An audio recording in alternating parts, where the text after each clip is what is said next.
Hello everybody, Mad Mick here. Over 1,000 videos for your bike related videos on the channel.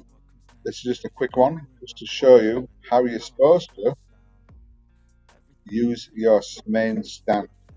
A lot of people do it all wrong and they put the foot on it like now, and then they're pulling back with their arms. They don't need to pull back with their arms whatsoever.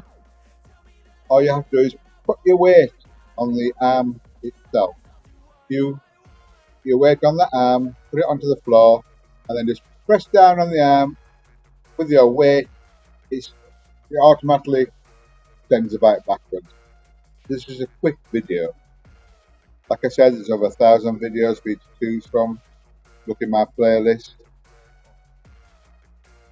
Nice, easy one to show you how you're supposed to use the main stand. Weight on the actual arm itself, and it will come back. You might think this is a silly video, but there's lots of people pulling with their arms on the handlebar and on the back of the backrest just to bring it back.